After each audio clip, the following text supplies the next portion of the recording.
வீட்டுக்கு போறீங்களா, கொஞ்சம் தூரத்தில் இருந்து ஒரு கிஃப்ட், ஒரு ரோஸை வாங்கிட்டு போங்களேன், தப்பு இல்லையே. ரோஸை கொடுக்கறது தப்பு இல்லையே. ரோஸை கொடுத்து உன்னை நான் நேசிக்கிறமா, அல்லாஹ் நம்மளுடைய நேசத்தை அதிகப்படுத்திட்டு சொல்றது தப்பு இல்லையே. அந்த பெண் எதை விரும்புகிறாளோ அதை ஒரு அன்பளிப்பாக அந்த பெண்ணுக்கு செய்வது தப்பு இல்லையே. இப்படி அன்பும் பாசமும் காதலாக அந்த குடும்பத்திலே வெளிப்படுத்தப்பட்டால் நிரந்தரமாக அந்த அன்பு அமையும். அப்துல்லா இப்னு மஸ்ஊத் ரலியல்லாஹு அன்ஹு தங்கள் மனைவியை அதிகமாக நேசித்த நபித்தோழர்களில் ஒருவர். அப்துல்லா இப்னு மஸ்ஊத் ரலியல்லாஹு அன்ஹு வீட்டுக்கு போறதுக்கு முன்னாடி வாகனத்தை நிப்பாட்டி இறங்கி ஆடைகள் எல்லாம் சரிப்படுத்துவாங்க. தங்களுடைய முகத்தை எல்லாம் தொடச்சு தலையெல்லாம் நல்ல சீவி உள்ள போவாங்க. சில சஹாபாக்கள் அதை பார்த்து சிரித்தார்கள். அப்துல்லா இப்னு மஸ்ஊத், என்ன செய்கிறாய்? போது சொன்னார்கள், எனக்காக அலங்கரித்து என்னுடைய மனைவி வீட்டிலே இருக்கும் பொழுது அவளுக்காக நான் அலங்கரிக்க கூடாதா? பல பேர் கேட்பாங்க, அதெல்லாம் அந்த காலத்து மனைவி, சஹாபிய பெண்களை சொல்றீங்க, இந்த காலத்துல எல்லாம் அப்படி இல்லைன்னு சொல்லக்கூடாது. இப்ப எங்களுடைய மனைவிமார்கள் எங்களுக்காக அலங்கரித்திருக்கும் பொழுது நாங்கள் அவர்களுக்காக அலங்கரிக்க கூடாதா என்று அப்துல்லா இப்னு மஸ்ஊத் ரலியல்லாஹு அன்ஹுமா தன்னை அலங்கரித்து சொல்வார்கள்.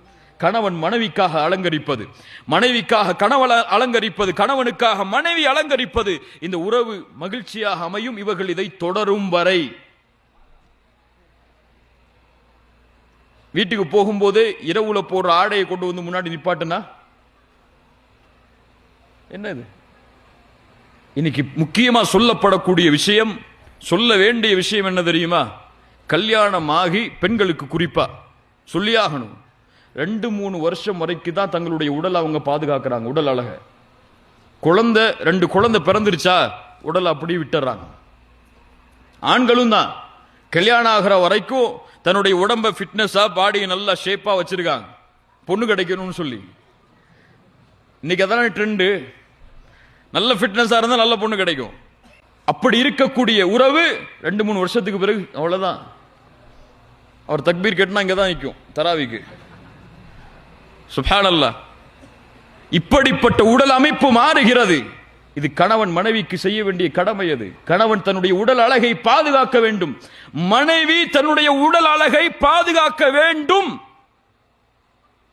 எத்தனை வருஷம் அந்த பெண்ணால் அந்த ஆணுக்கு ஹலாலான முறையில் இன்பத்தை கொடுக்க முடியுமோ அதுவரை தன்னுடைய உடலின் அழகை அந்த மனைவி பாதுகாத்தால் மகிழ்ச்சியா இருக்கலாம். அல்லது ஏமாற்றம் ஏற்பட்டு சில ஆண்டுகளிலேயே வேறு உறவை தேடி போகக்கூடிய அளவிற்கு இன்று பல ஆண்கள் மாறி வருகிறார்கள். அல்லாஹ் ரப்புல் ஆலமீன் எம்மை பாதுகாப்பானாக.